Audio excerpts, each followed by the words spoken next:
What's up, ecosystem? Welcome back to ATI Auto Business. Tuesday nights live. My name is Jay. Top auto logistics video news connecting retail, wholesale, logistics, and tech. Your auto transport community media since 2017.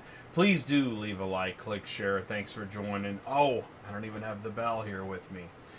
Tonight's show is, well, let's start off with a welcome. Please do feel welcome to say hello in the live chat and join us for some auto logistics news. Here's the top headlines tonight. UAW strike impact on car hauling.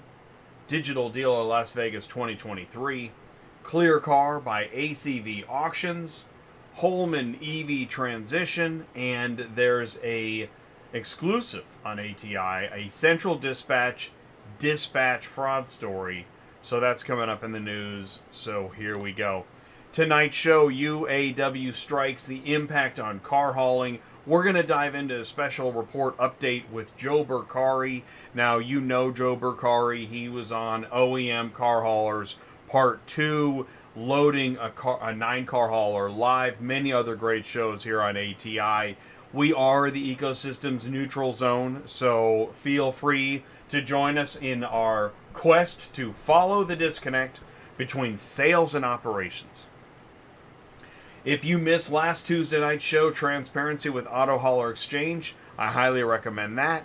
We had Royce, Dana, and Frank on the show. They were also on a recent Dispatching Live. And in fact, last week on Dispatching Live, Super Dispatch Support, if you want to learn more about how important support is to your organization. That was a really great show. Now it is time. Let's go ahead and deliver auto logistics news. I do still have a drum roll. There we go. You don't know about the bell? It's coming up. Ding. All right. Nearly 5,000 auto workers have been laid off since the UAW strike began. Now that was a week ago already. So what has happened since? We've been trying to keep up with the consequences as they continue to grow. Joe's going to talk a little bit more about the specific impact.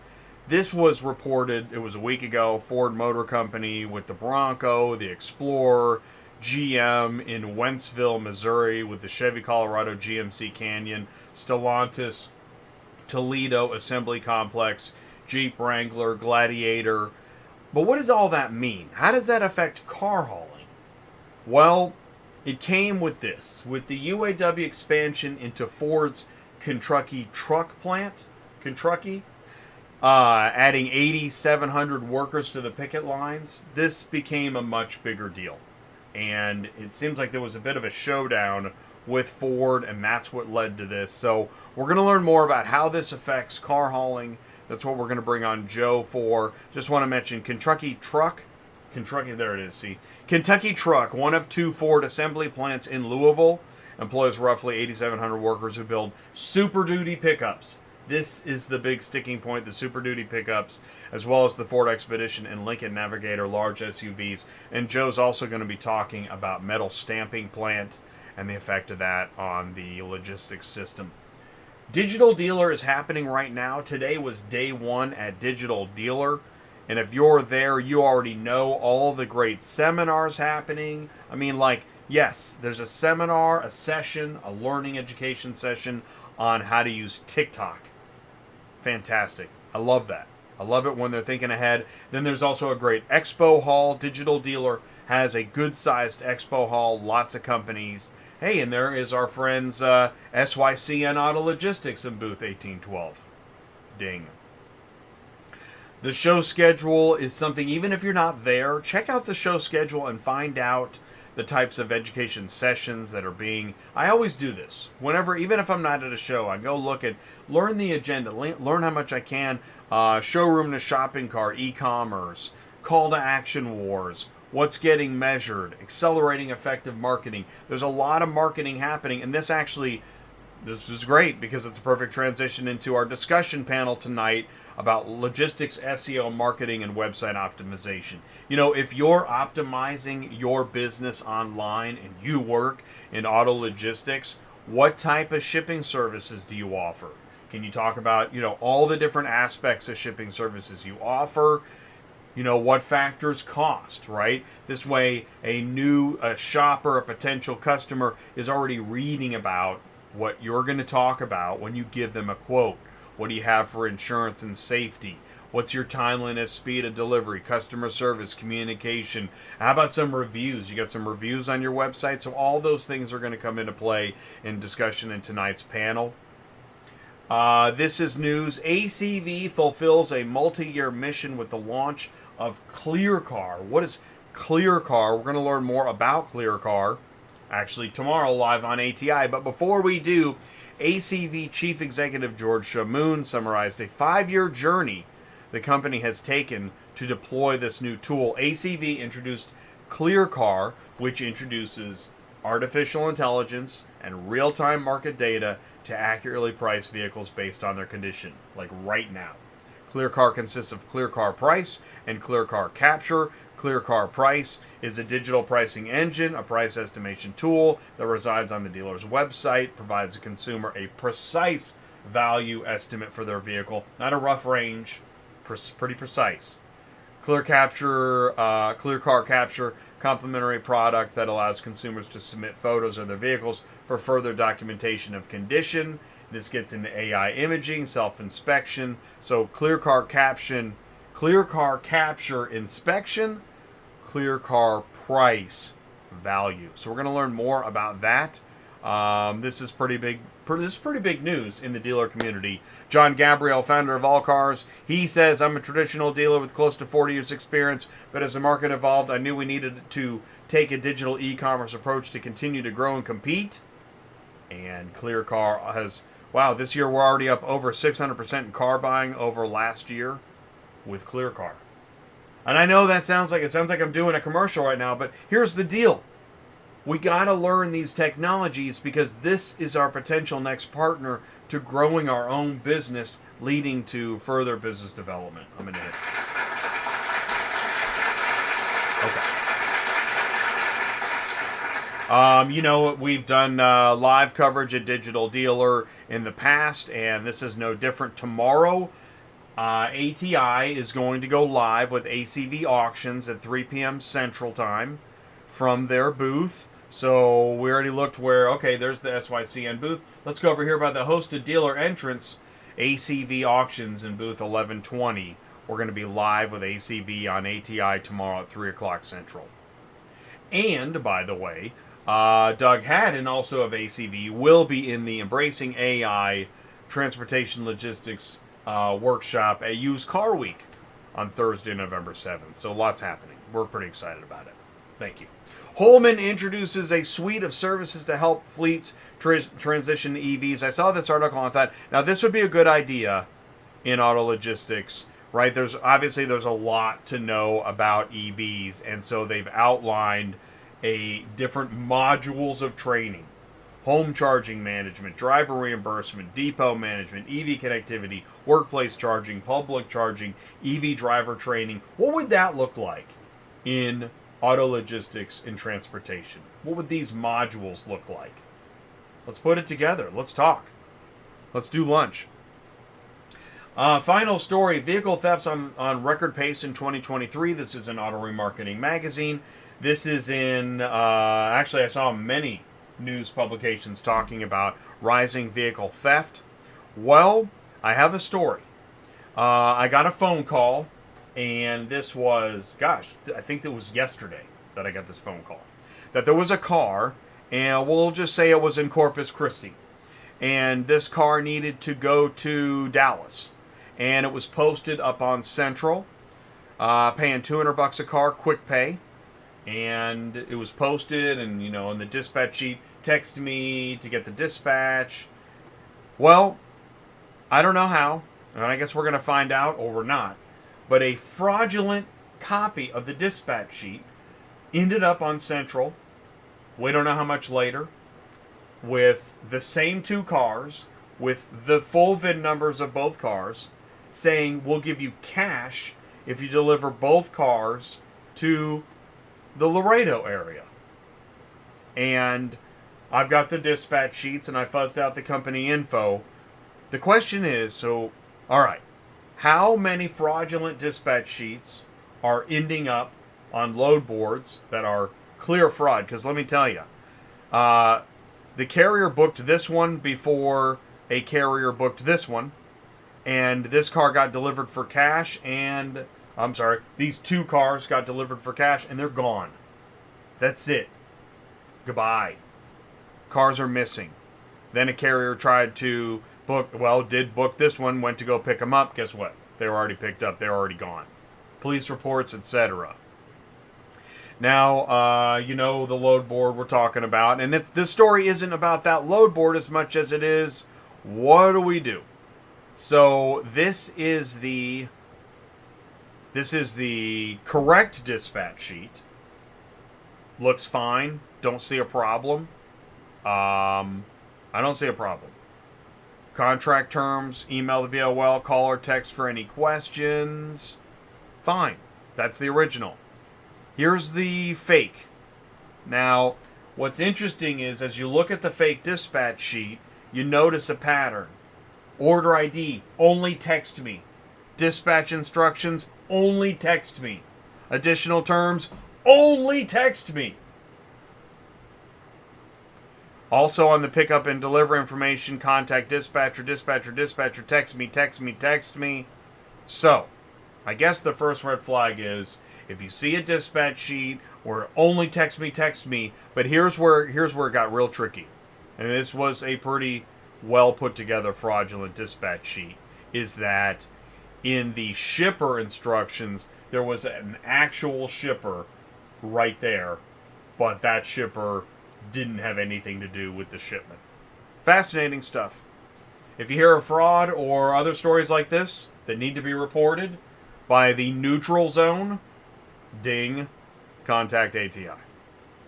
Oh, see, I don't have the bell because I got a text. No, it wasn't a text. It was an email. I got an email that asked me, no, it was a comment. I got a comment on YouTube asking me if there was any chance I could stop with the effing bell.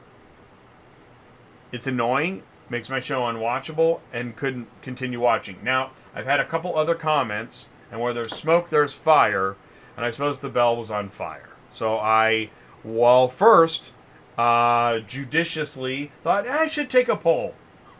So I went up on LinkedIn, created a poll, should I stop ringing the bell during my shows? And the options were this. Yes, I hate the bell. No, I love the bell. The bell doesn't bother me. And what is ATI? Well, the results are in. Alright, stop with that. And we have the results. Yes, I hate the bell at 14%. No, I love the bell at 53%. The bell doesn't bother me. A third of the people said the bell doesn't bother me. And nobody said, what is ATI? Actually, I'm going to go ahead.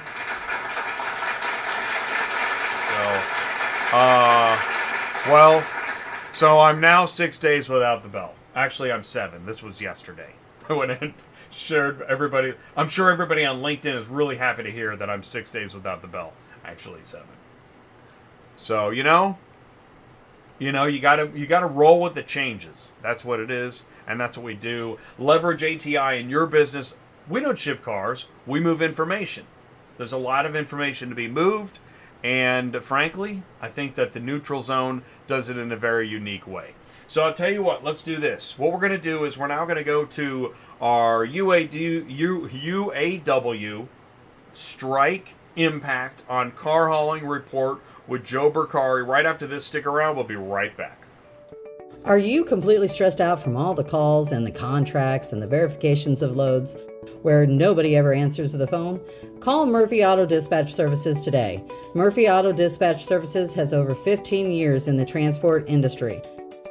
We are your office while you are on the road. We book, we verify, and we bill out your loads for you. We have an excellent accounting staff and an even better dispatch team. Give us a call today at 417-273-0021, or if you want to email me, it's murphyautotransport31@yahoo.com. Give us a call today.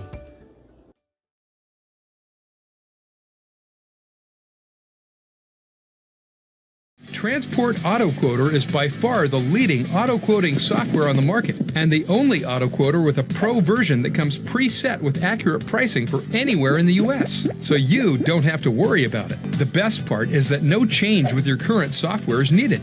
Just plug TAQ in and start booking jobs. Carriers can easily plug TAQ into their current websites and start making money right away. I bet you're wondering how we do this instantly and accurately 24/7. Well, constant analytics is the key. Our Price Watch team is constantly monitoring current market conditions, paying close attention to seasonal and quick-moving industry changes. At the end of the day, it takes a lot of time and data to maintain good pricing, time that most of us just don't have on a daily basis. So free yourself up. Using TAQ Pro is really a no-brainer. Save time and money, maximizing your leads and optimizing your online investments. You'll finally be able to sleep well at night knowing that TAQ is on the job selling for you 24/7. Never missing a potential job.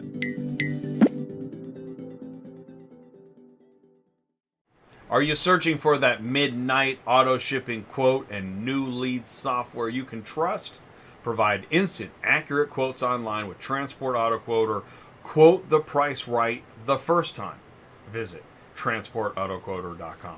Thank you so much for taking the time to jump in to the live chat and say hello. I'll post some links in there here in a second. But let's do this before we go any further.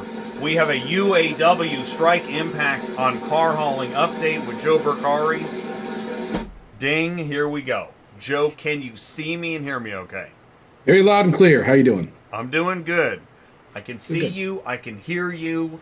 We don't have a lot of time, and we have, I mean, this is important stuff. So, in a nutshell, I think you mentioned to me that there were kind of three main areas of impact. Take it away. Well, I'm actually going to change the script on you a little bit based on some new information. Not too much. I was just checking today. Current 34,000 employees currently on strike as of this moment today. And to put that in perspective, about 2 weeks ago, I think that number was around 18,500. So that is a pretty big escalation. Obviously, the most recent news is the plant in Kentucky going on strike, and that has had a measurable impact, certainly on the dialogue between the parties. There's been all kinds of news coverage. You know, you can spend some time clicking around and learning all of that stuff. The short version of the story is that the sides at this time are still, they're still arm wrestling to figure out, who has the better leveraging position and, how that's going to shake itself out. But 34,000 people out of work, that is pretty serious. So that's thing number one I wanted to point out. Thing number two I wanted to point out. Let's think about this now. And again, I like to zoom out to the bigger picture from time to time, and so I think this is a good way to look at this. The question you ask is the strike affecting car haul? And the answer is, of course, it has to be. How can it not? When we went through the whole COVID shutdown in 2020, if you were to boil it down and really look at what happened in 2020, in essence, we had a lead up, a rising action. 9 weeks, as the federal government viewed this, was 9 weeks of interruption to the economy, radical interruption to the economy. And then after that, kind of a falling action as we worked our way through all of the various things that happened, and not trying to get into political things or whatever, but rising action, 9 weeks, falling action. Okay. Rising action was the lead up in September to this strike. From the very first plant and the very first work stoppage and the very first, stand-up strike as it was announced by the UAW, we are now into week 5. So think about what 9 weeks did to our industry in 2020, and we're in week 5 in some of our key locations across the overall industry. So that is a very, very measurable impact. It certainly is having a very, very measurable impact on dealer inventories, on parts inventories, and certainly on the way that our business conducts itself, as these changes are taking place. So that's kind of thing number 2 of this equation. Thing number 3, and this is the thing that didn't change, is that the strategic decision for the shutdown of various parts plants, stamping plants, and other types and other component plants that feed the rest of the overall network. And this is, again, this was a statement that was made by General Motors about 3 weeks ago, is that the interconnectivity of all of these assembly plants and their manufacturing plants, stamping plants, and parts plants is extremely fragile. And so what we have been seeing is that by doing an action in this location over here, it has a sort of a magnifying effect at other locations. Well, those other locations, maybe the plant doesn't necessarily shut down, but the interruptions of parts supply can absolutely have an impact on the amount of volume that a plant is able to produce. And that is falling down into the logistics space in the realm of smaller volumes, diminished volumes, maybe less quality of load, maybe traffic that used to be available on the load boards is not available anymore because fleets are protecting their own investments. So I think that those are the three ways that we are currently seeing this picture unfold. How does it end? We're all spectators. We all hope for the best. We want the sides to come to a swift resolution where everybody's happy. That's a helpful overview analysis. It really is. And I didn't, when you say it, some of the things you said make you see the impact growing. Is there a time cliff coming? Well, that's a great question. The only people that know that are the parties in negotiation, if you ask me. Ford has been public about some of their commentary. General Motors has had their statements. What's interesting about this particular strike, it's different than others, is that a lot of the narrative has taken place in social media, whereas before the parties kind of went behind closed doors. What happened in that room, nobody knew until they all emerged shaking hands and say, "Hey, this is the deal we've got." Now it's the battle is a little bit more in the public space, and that's kind of interesting, and that's shaking things up quite a bit. Just a few days ago, I saw, or actually I think it was just this morning, said that we're seeing a lot more like op-ed type statements from various leadership within the manufacturers, and the UAW is responding to them very, very directly, which did not happen in the past. So, this is kind of uncharted territories. Sean Fain, I think, said, "I am no longer Mr. Predictable." And so what you just said is right. Like, we're getting daily updates and nuance beyond facts. I think, what's Ford guy's name? Why am I dropping a blank? Jim Farley. And then I think he was up on stage talking about how it was interesting. He actually was saying how, like, the UAW needs to side with him and Ford and GM and Stellantis so that they can band together against the real enemy, which is like Tesla and Honda. And I found that all really interesting. It was really like And Sean Fain's response was very quick right after that. So what did he say? He said that the enemy is never the worker, in so many words. He said that he viewed Tesla and Toyota as future UAW members. Point Sean Fain, because that's the thing is I thought Jim, that's a good argument, but I don't think I'm buying it. Well, again, I'm not taking sides. We're kind of with you, right? We're watching as it happens. Having said that, since we have a few minutes left, Kentucky truck plant. This is the newest big problem. Yeah. Right? Because if you're hauling in or out of there, that's a problem. Well, that plant is where Ford builds its very, very high selling, very popular F-Series Super Duty pickup truck, and so this is a real shot across the bow, and I think that this is a very in-demand vehicle all the time, and I think that this does two things. It puts a squeeze on the manufacturing side for sure, but it's going to put a squeeze on the consumer side as well.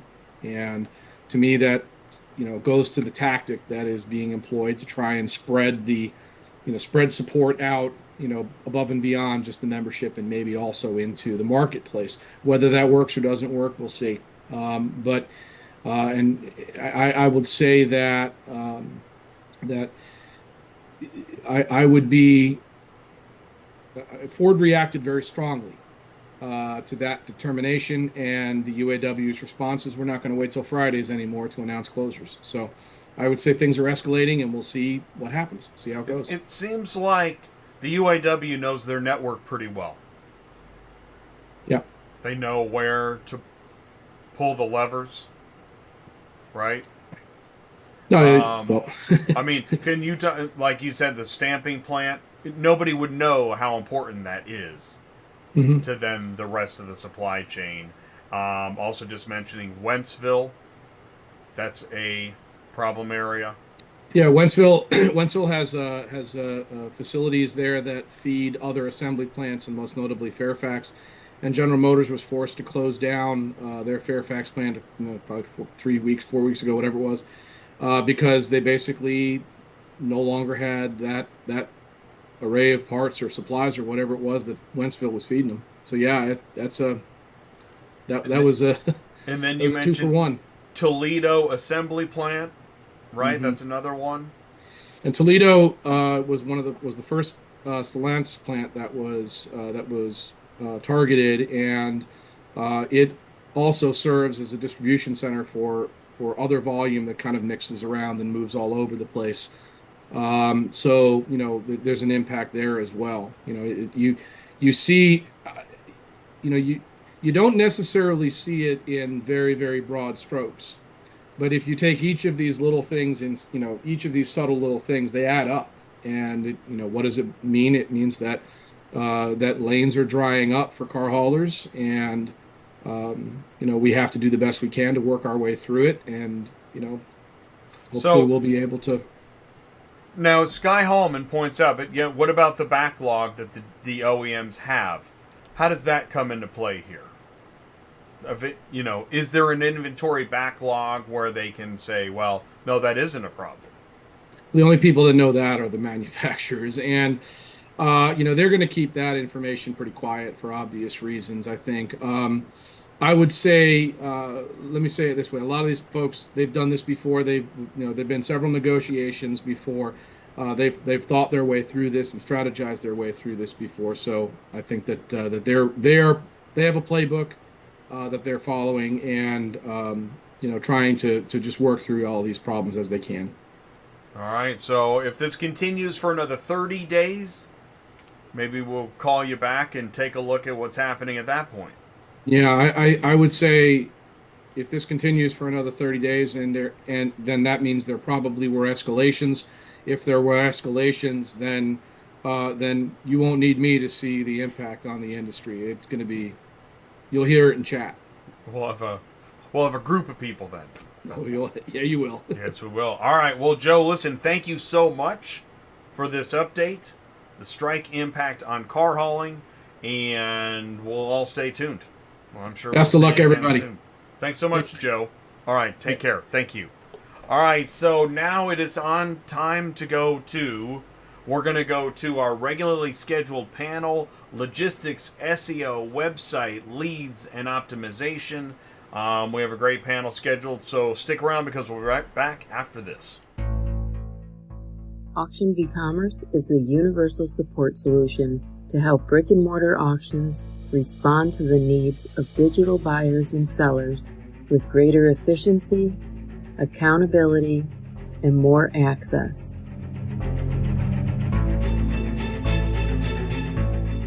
AuctionVCommerce is a bridge between the dealers of the past and the auction of the future.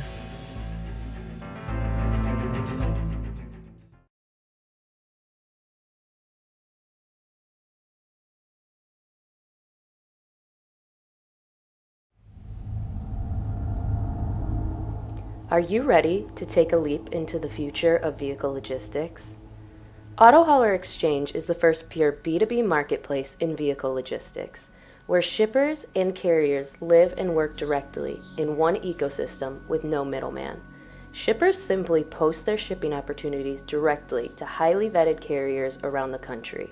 Once a carrier sees a shipment opportunity which fits their need, they simply check that shipment out of the exchange with just a few clicks of a button and with no third-party interaction, getting your vehicle on the road with ease. We have proven our B2B marketplace is a more efficient, transparent model for vehicle logistics, where shippers and carriers connect one-on-one. Take it from our clients themselves.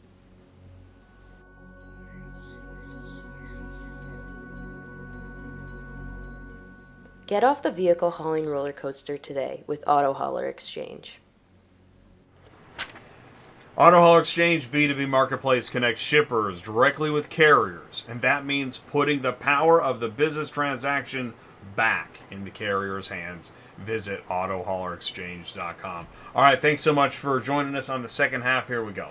Let's bring in our panel. We're talking about logistics, SEO, website, marketing, leads, and more.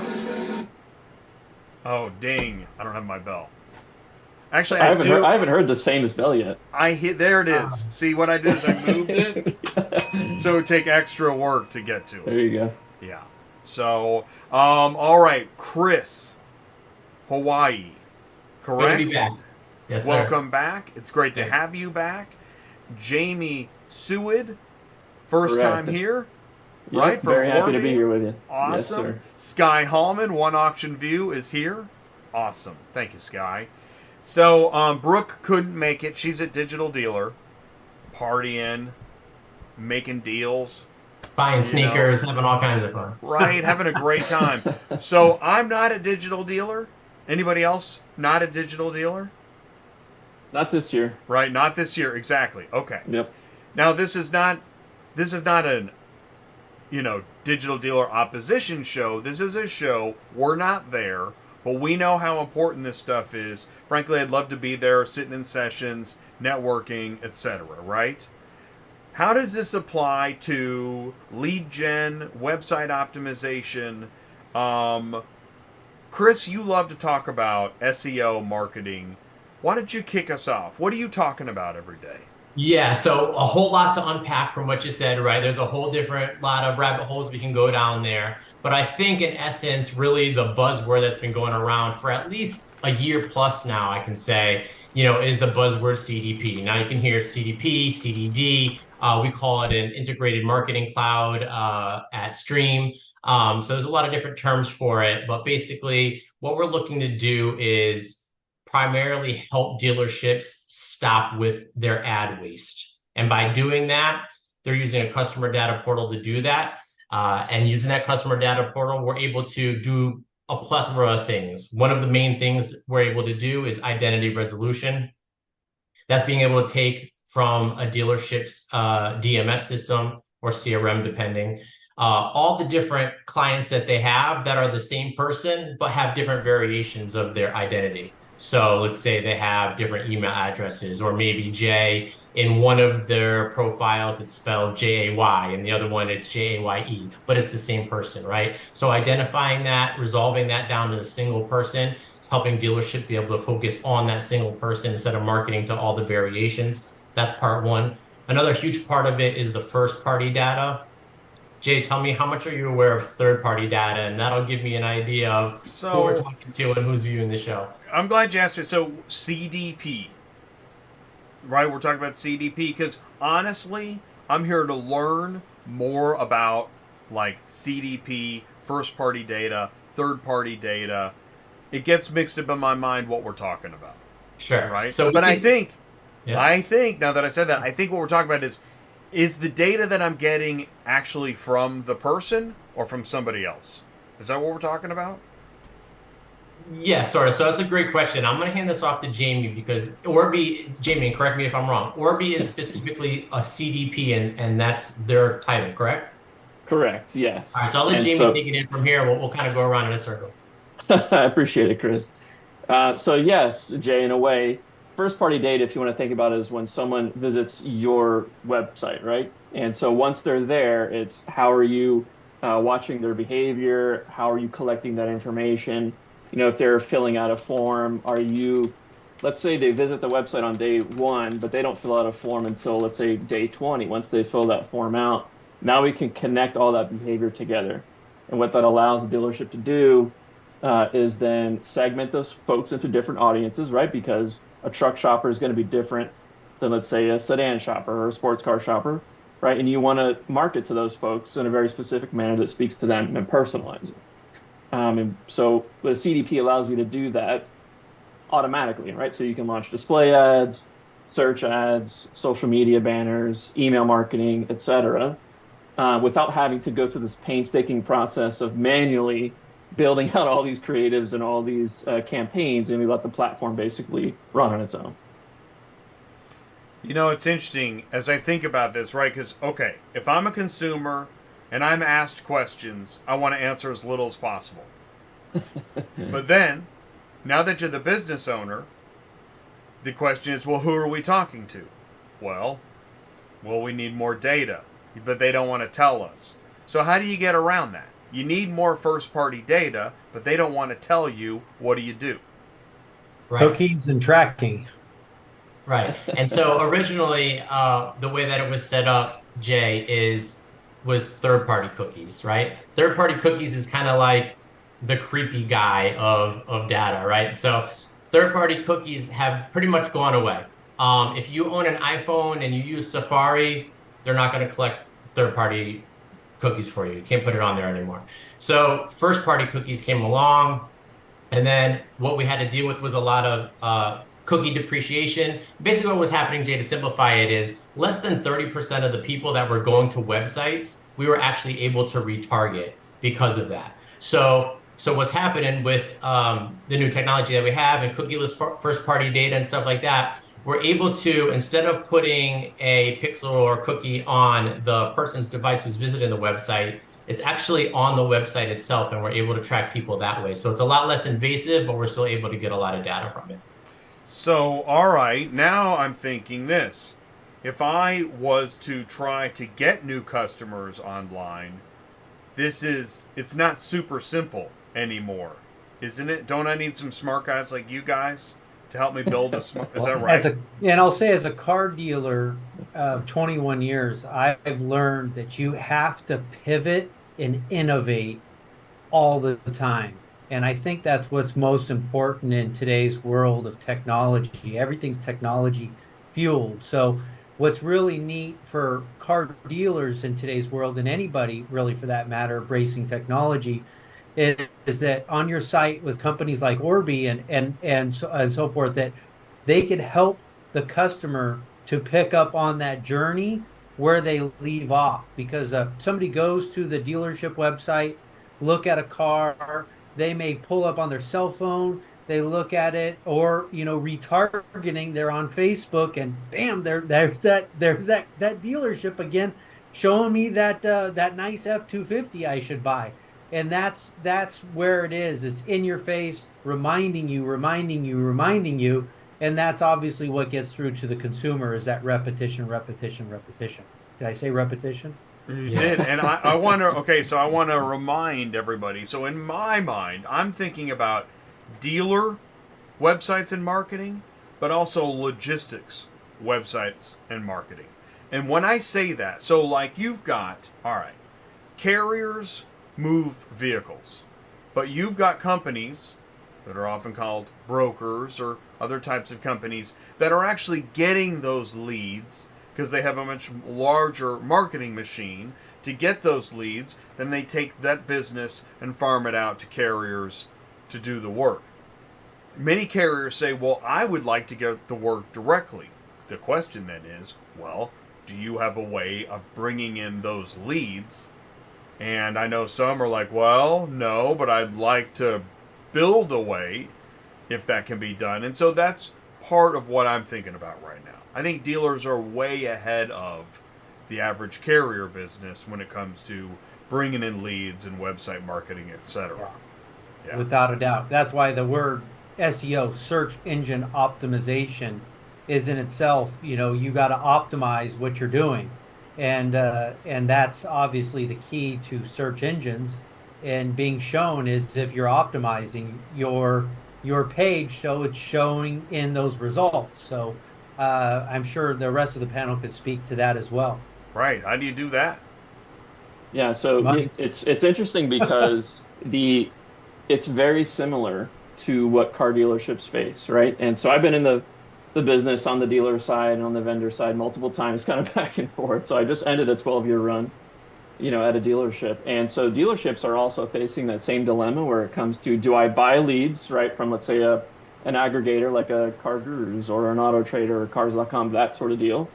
Or do I put more effort and spend, et cetera, more budget into just trying to get those folks to me directly, so I don't have to pay that third party, which sounds extremely similar to the situation that you just mentioned.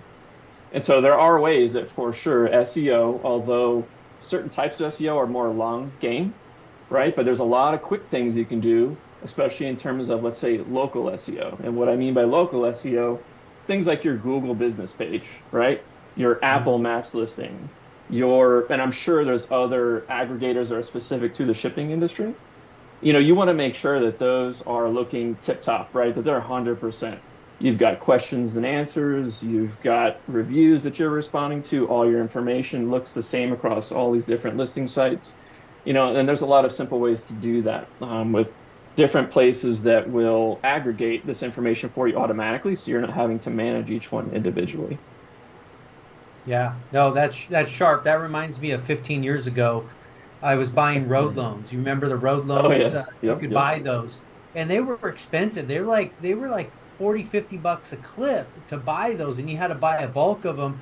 So me, being the entrepreneur, said, I'm gonna set up feeder websites. So I bought like 5 or 7 different URLs, and I created my own, and I paid some basic SEO, and I was getting my own leads based on that, and instead of paying those high cost for the leads. So I think it's the same thing. I think you could do the same thing for transport as well. If you have another URL that you could obviously bake in, there's so much neat AI content that you could do that drives stuff automatically to your site. So you automatically get more your search engine friendly. The thing is that now it is so competitive. Am I right? I mean, isn't it between... Well, what are the top ingredients that go into ranking on the first page of Google? Because the second page, right, it was money. Dang. So, yeah. Basically, it's like what I look at it today is there's more like what I would think of as modern SEO versus like your classic sort of SEO. And your classic SEO is that typical sort of website structure-y type of stuff, right? With making sure you have all these different page titles and tags and all that good stuff.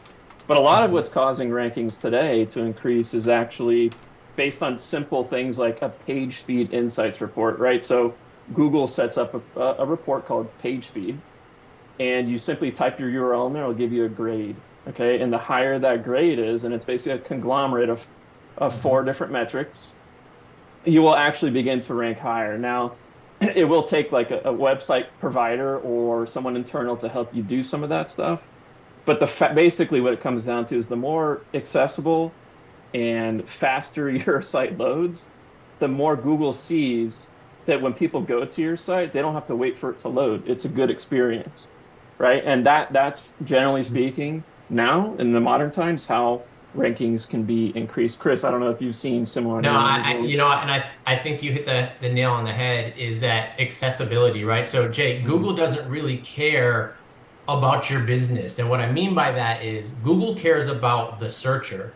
Google cares about, if this searcher is looking for something, I want to make sure that I'm putting the right business or the right thing that is being searched for in front of that customer. So making sure, there's no 404 errors on your website, making sure all those simple things are done. And then like on a Google My Business page, if there's questions on there, make sure they're answered by the company and things like that. Google wants to put the best business possible in front of the searcher. See, this is why I like having meetings like this because it makes me think, because I don't think about this every day. And in fact, like if I want to go to implement this stuff, I feel like I need to talk to somebody that can actually do it. Because, I mean, the page feed thing, great idea. I don't know how to do that. But that sounds awesome. Right? Yeah, and the good thing, honestly, my favorite thing is like we've been hearing, before we came on here, all these different factors, right, with the economy and the strikes, and these are all things that basically are out of our hands, right? We can't control any of that. And I'd rather focus my time and energy on things I can control, right? So all these things that we were talking about, whether it's using a CDP or serving up a new campaign or working on your local SEO, et cetera, these are all things that you could control. And so you should feel good about that part, right? Because I agree with that. That's We have all the power in the world. I posted it on LinkedIn earlier because I said it to myself. What's your marketing strategy during a market squeeze? Because can't control the market, but I can control my marketing. Exactly. Absolutely. You have to innovate. Go ahead, Skye. Yeah. No, I just was going to say you have to innovate. Go ahead, Chris. Absolutely, and I'm going to use that as a segue kind of into more about CDPs and our IMC. So as we're in a market squeeze, I don't know about you, Jamie, and how your perception is on this guy, but the more dealers I talk to, they're looking to run skinny. Everybody kind of knows what's coming about, and so they're looking to make the best of all their ad dollars and the best of their ad spend. And so one of the huge benefits of using a CDP like Orbi or coming on with an IMC like at Stream and Full Throttle is what dealers, or in your case, Jay, with your transporters, what they don't always realize is that they don't necessarily need more lead sources. They probably have thousands or tens of thousands of people on their website at any given month that they're not always getting back and retargeting to properly. So when you use a CDP or use an IMC, we're able to retarget those people that are on the website now. And there's a 70% chance that you're going to resell somebody if you can retarget them if they've already been on your site. So going back and retargeting and marketing those people that are already there, it's a way to better spend your ad dollars. Instead of having to spend more, it's just spending them more properly and smarter. So when we're in this market squeeze, we can kind of make the best of the dollars that they have. You just made me think of something. So, all right, whether it came through SEO or your website or word of mouth, whatever happened, you got a lead. Are you ready? Right? Are you ready for that lead? Are you going to respond quickly with quality? What are you doing with that lead? This is a question for all of us. That's a CRM process question. Oh, perfect. Okay. That's good. Yeah. And I'll tell you, as a car dealer, I've used a lot of cutting edge tools for the years. And some of them, I'll tell you, Auto Trader did one for an auto reply. They tried to do that for customers. So they respond and somebody get an instant hit 24 hours of the day, anytime. And it was an AI sort of thing / human. And it was absolutely terrible. So I think that's the point that I think we're talking here, that if you're going to have someone respond on your behalf, it has to be part of your core vision and your value prop of who you are and what you do, not just some basic, they're out of the office, let's get a hold of you, or I'll call you back, something that's a BS sort of response. Like nobody some generic really bot, you've heard of that. You're like, no, exactly. no. I've noticed when I get an email, I get random emails. I never know what they're going to be. Sometimes they're shippers. But I know, I look at when that email came in, the clock began ticking the second they hit send. And I can almost predict what will happen based on how long I've waited to get back. And so if I can get back quickly with any response, and like there you said it. Okay, so they're thinking, oh, okay, I know that's Jay at ATI, all right, and not some bot. He was rather quick and seemed to say something relevant to my question. From that moment on, I should be pretty good. But if I've seen some come in, and I mean days went by, You know, it doesn't even matter. I could send 3 paragraphs. It doesn't matter now. There's definitely a balance, right? With a lot, it goes with anything. Like, you want to respond quickly, but if that response is not relevant, like you said, Jay, and Skye, like you said too, you don't want to have just like a random bot. It's got to be something personal and relevant. Otherwise, what's the point? I don't know how many times in different dealerships that I've been to where you look at CRM responses and it's like, it's obvious that someone is just copying, pasting the same response over and over again, or they're just letting the machine sort of do it. And those are always going to get poorer response rates than actually answering the questions, that most people are asking. So I was having this conversation literally around 3 o'clock today on Colin Thomas's podcast, and we are talking about after hours responses. And Skye, I don't know what you implement there, but you talked about a value prop being in that, after hours kind of thing. Now, for me personally, as being a consumer myself, if I'm looking at a car on a dealer's website at 10 p.m. and I put in a lead or a question or a submission, even if I got something back that was generic that said, hey, this is Jay's Auto Palace, thanks for contacting us. We got this on this car. Let us tell you a little bit about our business, and then your value prop can be in there. We open at 9 p.m., 9 a.m. the next morning. Someone will reach out to you then. For me, that's great as a consumer because I want to know, customers are anxious and they're dealing with anxiety when dealing with the dealership or any business for that matter. And so, by submitting that, they want to know, one, did you get it, right? If I give you my email and I ask a question, like you said, Jay, sometimes 3 days go by without a response. Well, I want to get a response right away so I can relax and know that, hey, you got the question or the lead that I put in. And then 2, just acknowledging that, hey, this is the car you're looking for. This is the car that you submitted on. And even if it's generic, I think it works pretty well, even if it's after hours. It's interesting how, as consumers, just want to say this, as consumers, we've gotten to where it doesn't matter what time it is, we're looking for a response. Instant gratification. Instant gratification. It could be 2 a.m. on everything. But we just want someone to know that something didn't go to La La Land. We want that, and that's I think the society we're in. It doesn't matter what it is. Wherever you're shopping, the consumer wants to know that someone is listening to what they want. Absolutely. You walk into a busy bar, if the bartender, restaurant, whatever, hostess says, hey, I'll see you. I see you there, right? I'll be right with you, sir. If you want the menus right there or whatever it may be, it's just acknowledgement, right? We just want to know that we're seen and we're heard. And I think that's, probably the first step. And Jay, we talked about customer experience last time I was on the show. That's probably one of the first steps to having a good customer experience is that first initial. Even if it's, I guess, maybe, so if you're a driver, you're a carrier, even if it's, hey, I'm on the road, I'll get back to you, That's I'm driving, yeah. That's good. Yeah. I'm driving right now. I'd love to talk to you, but obviously I can't. I agree. Something like that. It's pretty interesting. We're in our final thoughts here. I mean, we covered a lot. What I really wanted to do was I wanted to, in this topic, is I wanted to make anybody watching that's in the live chat or watching on demand to be thinking, yeah, that's true. I haven't thought about my website or my we didn't even talk about social media. I mean, I'm on social media constantly, but I really think about what am I posting? Right? What's the image and what's the text? I don't just randomly, it might look random, but it's not.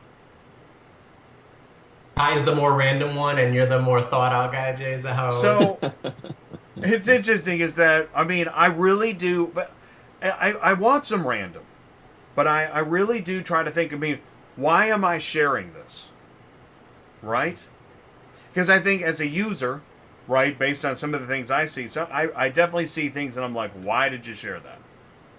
So I think when you get started, it's important to, if you're getting started, I should say, to just go ahead and try everything, right? Try different things, try pictures, try videos of different topics, and then just watch it and see what is getting more eyeballs, and then you can start to focus that message as time goes on. Well, now that's a good idea. I call that spaghetti on the wall. See what There sticks. you go. A/B, what sticks. right? Give it a try. I mean, So- it's better than staying static, right? Not trying anything at all. So It is spaghetti on the wall. The nice way to put it is finding your niche. there you go. Oh yeah, AKA. So I mean, do you recommend that for a business trying to drum up business? If you're getting started and again, you don't have a niche or you don't have a target market or you don't have a demographic or you don't know what to go at or who to go for, yeah, I would try a few things. I don't think I would try Sure. everything personally, but I would try a few and see which seems to get more interactions, more comments, more likes and things like that, and then go from there. And then you're going to kind of know, first off, is this the audience that I really want to target? Am I getting the audience interacting with the way I want to? And if so, then you can focus more on them that way. Oh, how about this one? Can we give any summary to the different types of social media? Like there was the session on if you're a dealer using TikTok, or if you're on Instagram, or if you're on Twitter, or you're on YouTube, or you're on LinkedIn, or I don't know, Truth Social. Is there a different type of, I don't know, anything to add there? Are they all the It same? depends on where your audience is. I think Okay. that's the key. Is where's your audience? Who is your audience? And then connecting those dots. They're all right. tools, Jay. They're all tools, and I would say use each tool appropriately for the job at hand. Okay, but give it a try. Do something, right? Or Sure, don't. you're never gonna know until you try. I mean, some of it may end up being, wasteful, if you will, or not. There's no return, and so then you would quit Oh. that channel and The just focus your dreaded efforts where you're getting. ROI conversation. We can't Or help it. the- It's what we do all day. Minimal input for maximum output. That's something I like to say. But I love the ROI thing because it always comes back to what did we spend our money on? And I'm Sure. always saying, hold on. You got to keep trying a little bit longer. You can't just go 1 week and say, okay, what did we get? Oh, certainly, yeah. You can't do that with anything that we're talking about. A week or 2 weeks or even a 10 month years. is. I want 10 years. There you go. Give me now 10 we're talking, years. Jay. All right. Any amount of time. What is Looking at it? a quarter. Look at things as a quarter. Do it. That's as a quarter. or I'm a quarters guy. Yeah. Yeah, at a minimum, I would say for sure. 90 days. Minimum. There you go. 90 days. 2 weeks. It's just like the plumber. 2 weeks. 2 weeks. 2 weeks. Right? That was a movie, right? That's Total from Recall. Total Recall? Let's go. Come on. Yeah, man, that's awesome. 2 weeks. All right. So, any final thoughts? I mean, we're here. We made it to 8 o'clock. Yeah. We were all over the map on this one today. I think overall, we just right now, from my perspective, is we're looking for.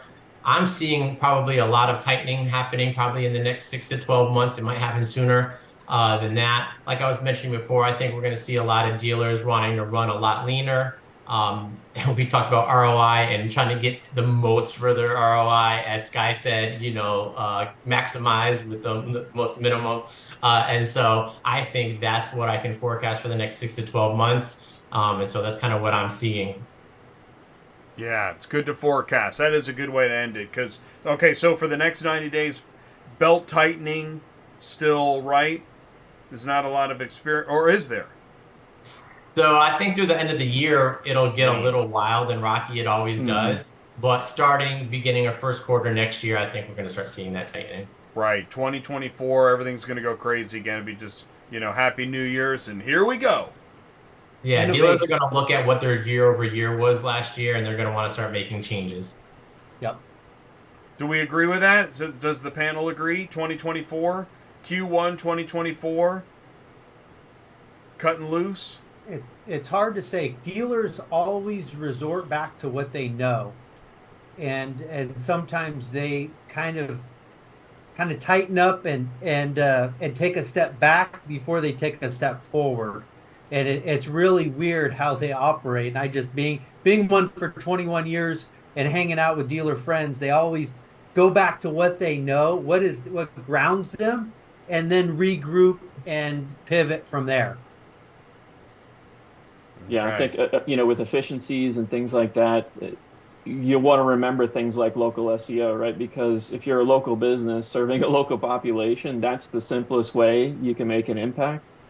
So I would definitely still recommend, along with things like CDPs and automating a lot of that process and just making your time more effective, to really try to hone in on some of that local SEO, your Google business pages, your Apple Maps. Obviously Apple kind of owns North America in a lot of ways. So you want to make sure that stuff is up to date and that you're engaging, on there. You're not just kind of letting it collect dust. Wise words. Thank you so much, Logistics SEO website marketing panel. We got you. That was cool. That was interesting. I never know exactly what we're going to get, but I try to put things together and have meaningful business conversations, and I think we made it. So I appreciate your help. Only thing we were missing was the bell, Jay. Oh, I know, the bell. Oh, now I just ruined my days without the bell. I'll have to start at 0 tomorrow. We couldn't hear it though, so I didn't it's hear it. okay. Yeah, it sounds muffled over there. Oh, Sounds like get you out took of the here. bell out of it. Well, maybe I need to place it somewhere else so it's not near the microphone. Maybe that's the problem. I'll try new bell placement because Oh, boy. if you didn't, okay, so you could barely hear that. Get out of here because the microphone is shooting over here. But here, if I do this, you're gonna hear this. You heard that? No. You didn't? You took the bell ringer broke out in, of Jay? your bell. broke the bell? Someone got into your office. They took the ringer out of the bell. What? Your Did you hear D-bell. that? No. Oh, my disappointment is immeasurable. That's crazy. That makes no sense. You guys are in on something and you're trying to trick me. And I'm not going to be fooled again. Okay. All right. Well, listen, guys. Thanks so much. Hey, stay tuned. I'm going to be live with ACV Auctions tomorrow. Live from Digital Dealer. So check it out Awesome. if you get time. That sounds 3 good. o'clock tomorrow, Central Time. All right. Appreciate it, Chris, Jay. Jamie, Skye, thank you all so much. Have a great night. I'll let you go. Really appreciate you, gentlemen. Thank you. Have a great right. one. Thanks a lot. Have a good night.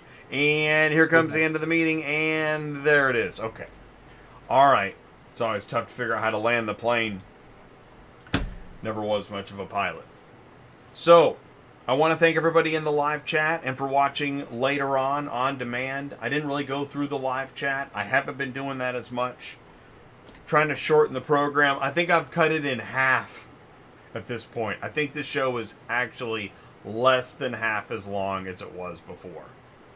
But same great content, same great channel. I want to thank Murphy Auto Transport, Superflow Systems, Transport Auto Quoter, AuctionVCommerce, Auto Hauler Exchange, and of course Joe Bercari at Midwestern Car Carriers, Chris Hawaii, Jamie Suid, and Skye Holman, my guest tonight.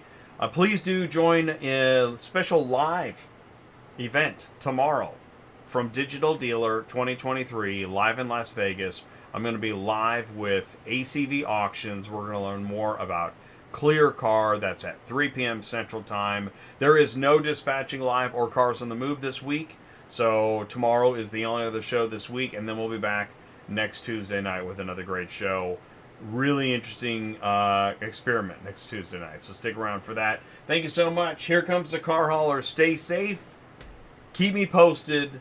Got something? Want to send in the news? Send it into autotransportintel@gmail.com. Oh, that's right. Trying to remember my final closeout segment. Send in your comments. autotransportintel@gmail.com. That's the podcast. It's the Car Shipment Business Channel. That's it. Oh, that was it? Oh, okay. Okay. Well, here comes the car hauler. Thank you so much. Stay safe, and we'll see you soon. Peace out.